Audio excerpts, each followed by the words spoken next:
جود مورنينج، صباح الخير. في البداية أحب أشكر أستاذ دكتور إيمان عيادة وأساتذتي الأفاضل على الدعوة الكريمة للتقديم النهاردة في مؤتمر اسم نيوناتولوجي جامعة القاهرة مستشفى أبو الريش بيتنا الكبير.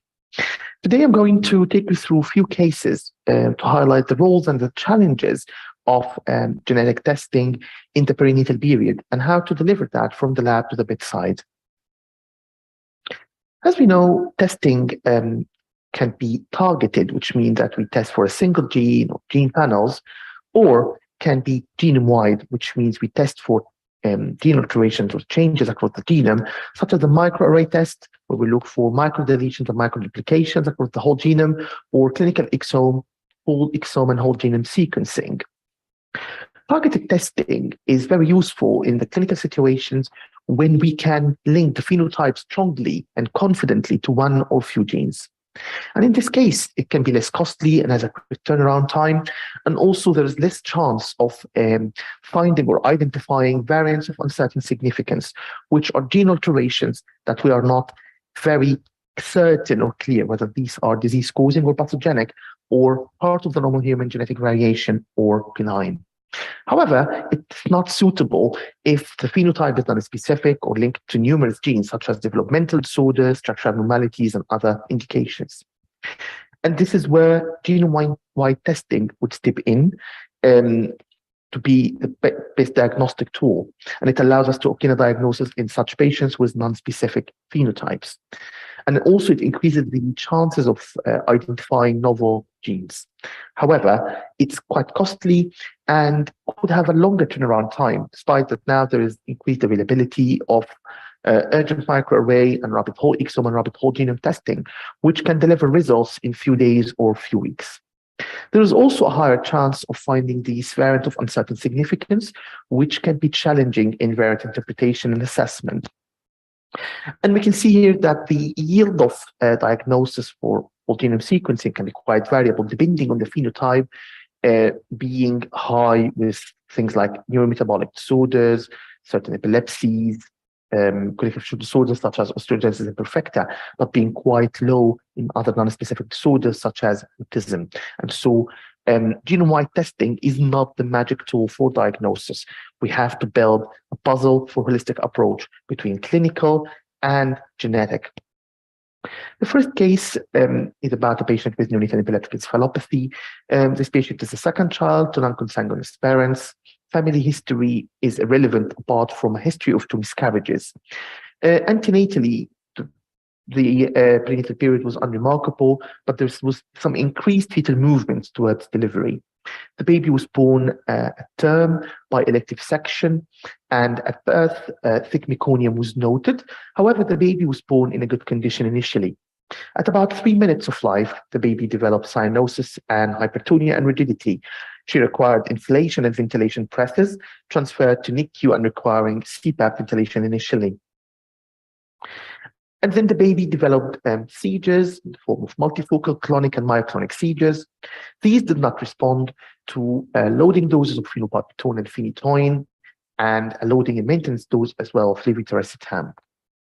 The patient was mechanically ventilated and placed on continuous cerebral function monitoring, or what we call amplitude integrated EEG. And at this point, there was the question, is this hypoxic ischemic encephalopathy? There is a history of thick meconium. The baby deteriorated immediately after birth within a couple of minutes. So is this that or not? We know from previous studies that hypoxic ischemic encephalopathy is the most common cause of neonatal epilepsy, followed by infarction and hemorrhages. However, CNS malformations, infections, metabolic and genetic disorders still has a role. And generally, if we have a critically ill baby with abnormal movements, we should put on video EEG or amplitude EEG so that we can know whether these seizures are actual seizures or other movement non-seizure disorders. And in this instance as well, we can see whether this is electrographic seizures or clinical as well.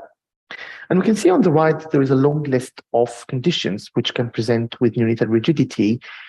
And with that, there is infections, metabolic conditions, genetic conditions. So the differential diagnosis here remains wide. The baby had an EEG It showed frequent multifocal sharp waves and the nearest status of epileptic on the amplitude EEG. CT brain showed cerebral atrophy with wide extracerebral spaces, and the same on MRI as well, with some dilatation of ventricles and dilated extra-axial spaces. There's been marked reduction in the white matter volume and some distorted configuration of the sulci, but the cortical folding was mature in general, so no pachygyria, no lysencephaly. The corpus callosum here, as we see on the bottom left, is thin and slightly short, and there is increased signal intensity on the posterior brainstem. Overall, the interpretation of this result that there is no overt signs of severe perinatal hypoxic ischemic encephalopathy. There is preservation of myelin in the posterior limb of the internal capsule, which we can see here, and the normal size of brainstem makes antenatal hypoxic ischemic insult unlikely. And overall, neuroimaging suggests a genetic condition. Other assessment included ophthalmology review, which was normal. Post-screening for congenital infection didn't show any abnormalities. Clinical examination did not show any overt dysmorphic features. And it was decided that we should start on urgent biochemical and genetic investigations in parallel. In this situation, we cannot start step-by-step investigating this baby. The baby is in a critically ill situation, so we had to start in parallel and very urgently. On the meanwhile, the baby was started on carbamazepine and clonazepam with no response, as well as a therapeutic trial of pyridoxine, biotin, and folinate to look for a treatable metabolic epilepsy, again with no clinical or EEG response. Baclofen was started as a muscle relaxant, and ketogenic diet was started with minimal response. These biochemical tests were arranged, and overall, we didn't show any abnormalities. Again, I'm not going to go through all this list, but this is the list of investigations we would consider if we have a baby with suspected metabolic epileptic encephalopathy. And all of these were unyielding, including blood, urine, and CSF studies. Genetic testing here consisted of, 3 different tests, but it's very broad. Microarray to look, as I said, for deletions and duplications, or what we call copy number variants. Rabbit trio whole genome sequencing by testing the baby and both parents to look for single nucleotide variants in the nuclear genome, and also because we could not exclude mitochondrial disorders despite normal plasma and CSF lactate, we had to do mitochondrial DNA sequencing as well to look into mitochondrial DNA variants. Both microarray and mitochondrial DNA sequencing were normal. What about the rabbit trio whole genome sequencing? It showed compound heterozygous PRAT1 missense variants. Compound heterozygous means that there is 2 different variants on both gene copies that are different. If we say homozygous, then this means that the 2 variants are the same. And we know that biallelic pathogenic PRAT1 variants cause PRAT1-related neurodevelopmental disorder. We can see this variant here on the Decipher database, and the other variant here as well. PRAT1-related neurodevelopmental disorder is a spectrum of clinical syndromes which can vary between lethal neonatal rigidity and multifocal seizure syndrome to neurodevelopmental disorder with cerebellar atrophy and with or without seizures. In the most severe form, the lethal neonatal rigidity and multifocal seizure syndrome, patients have early onset multifocal seizures, rigidity, and microcephaly. Again, most of the features fitted the trial, but the baby didn't have microcephaly at birth. And these patients usually would die during infancy. But sometimes in the less severe forms, they can have longer survival and later onset seizures. And we found from previous studies that neonatal onset of seizures was invariably associated with worse prognosis in early distant infancy. These are MRI from previous reports. We can see marked cerebellar atrophy. This was not seen in our patient, but this is a very rare disorder. About 40 to 50 patients describe in literature. So it's something that we will continue learning and understanding about. And epilepsy in some individuals showed a favorable response to ketogenic diet. In our patient, this didn't happen, unfortunately. A multidisciplinary meeting with the parents, neonatology, clinical genetics, palliative care, and pediatric neurology happened. And all these kind of aspects were discussed, and the parents decided that transition to comfort-focused care rather than continuing with active management was the kind of the plan to go. And this was quite a difficult decision for the family, and everyone in the MDT had to be supportive. But despite this condition being untreatable, still obtaining a genetic diagnosis in a timely manner allowed for decision making and management. We kind of decided that, yes, ketogenic diet trial was something to do, but this helped us to understand that with this not working, we don't have too many tools. This also allowed for accurate recurrence risk estimation for the family. So these parents have a 25% recurrence risk in a future pregnancy. And to prevent that, the family was offered family planning options, including prenatal invasive and non-invasive testing and pre-gestational testing or diagnosis. And this also provided closure to the family. And this is a very important aspect in patients with these lethal ultra-rare disorders. It's important to give them an answer. Why did my baby have this condition? What is the cause? This really gives them a lot of psychological relief and also decreases the sense of guilt in the parents. The second case is a floppy infant, distinctive features. So this was the second child to non-consanguineous parents. Again, the family history was unremarkable. Antenatal period was remarkable for polyhydramnios. The baby was born at term by elective C-section, born in a good condition. But then the baby was admitted to NICU after birth due to respiratory distress requiring CPAP. The baby was noted to be hypotonic and floppy, developing also stridor and noisy breathing after birth, found to have some distinctive features and having feeding difficulties. Again, this is a very non-specific picture. We know that floppy infant happens due to two big group of disorders: CNS disorders or upper motor neuron lesions, which can be chromosomal, genetic, metabolic disorders like peroxisomal, cerebral dysgenesis and malformations, hypoxic ischemic encephalopathy as well, or injuries, and the lower motor neuron or neuromuscular disorders affecting the motor neurons, peripheral nerves, neuromuscular junction, or muscles. So we needed more clinical assessment to see what does the baby, or which group does the baby fit in. This picture is not the baby's one. This is from literature, but we can see hypertelorism, upturned nose, full lips, and broad forehead. We can also see deep plantar creases, deep palmar creases on the bottom left, and the fingers and toes, especially the fingers, looked a little bit tapered and slightly maybe deviated, if we can say. There was some abnormalities here in the fingers, as we can see them in the toes. Baby's examination showed the weight and length being on lower centiles compared to the head size.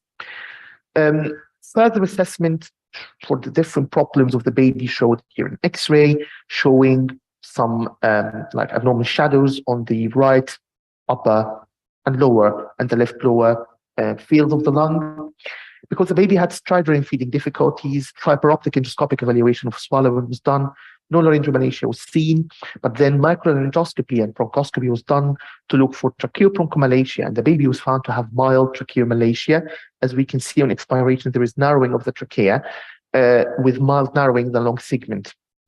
Echocardiography showed small PFO. Kidney ultrasound showed right-sided bilvicalical dilatation and possible reflux with left side duplex configuration, as we can see. And prelim MRI was normal. And there was some plans to do nerve conduction and EMG, but lots of the features, the dysmorphic features, the basis of kidney abnormalities, the tracheomalacia, pinpointed that probably this is the part of a genetic syndrome, not a lower motor neuron disease condition. And doing nerve conduction study in EMG, which is minimally invasive, but still can be sometimes challenging to arrange in NICU. The plan was to do genetic testing. Again, microarray was done, which was normal. We decided to test for spinal muscle atrophy, despite the baby having dysmorphic features. Again, it's a quite simple genetic test compared to these other broad tests. And also, we kind of wanted to exclude a double diagnosis. So it's in one SMN1 deletion testing was normal, and the same for congenital myotonic dystrophy testing was normal. We decided to do rapid trio whole genome sequencing again to diagnose the baby. And this came back showing a heterozygous de novo, which means that the variant was found only in the baby and not inherited from either parents, pathogenic ERF1 variant, and it was a specific variant in the ERF gene. We know that monoallelic pathogenic ERF variants cause a syndrome called Chitai syndrome. Chitai syndrome is caused by a recurrent specific variant in ERF gene, and other variants that we can see here in the decipher on ERF gene cause variable types of craniosynostosis. Chitai syndrome does not. It's not very clear why this specific variant has a very different phenotype. This syndrome is again ultra rare, with I think 40 to 50 patients only described in literature. The main features include hyperphalangism and hallux valgus. So there is abnormalities in the finger, there's abnormal extra phalanges on the X-ray, and these ulnar deviation and shortening of the index fingers. We have seen in our patient that there's some abnormalities of the fingers that was not as severe as other patients reported, and the same in toes. Patients as well have variable respiratory distress since birth, with recurrent chest infections, laryngomalacia, tracheomalacia, bronchomalacia, recurrent bronchospasm, and some patients have interstitial lung disease. And these can be quite variable between breathing independently in air to patients requiring invasive ventilation even, and not being able to wean them from ventilation. Patients have distinct features such as broad foreheads, hypertelorism, depressed nasal bridge, full lips. Again, many of the features are similar, and they have this upturned nose, similar to our patient. Other features include hypotonia, the baby being floppy, which we have seen in our patients, developmental delay, polyhydramnios, again seen in our patients, pectus, scoliosis, but there is no evidence of craniosynostosis. The patient's hypotonia improved, the patient was discharged from NICU, motor development started to catch up, and this condition is not progressive and it's not neurodegenerative. So we knew that this should happen, and then we supported the baby. The baby also is under respiratory team. Respiratory condition stabilized natally or postnatally. In examples, we can see Baker-Friedman, fetal cleft can be caused by several conditions, but we have to remember the George syndrome, cystic hygroma in Noonan syndrome and others, echogenic bowel and cystic fibrosis, and anorectal atresia and Townes-Brocks syndrome and Vactral association among these. So at the end, early diagnosis of rare and ultra-rare genetic disorders allows for early decision-making, multidisciplinary management, and prognostication. An accurate diagnosis can help us to offer accurate genetic advice on recurrence risk, family planning options, and also prospective management of neonates at risk. And the perinatal diagnosis allows for appropriate pregnancy and perinatal management for the mom and the baby. Thank you.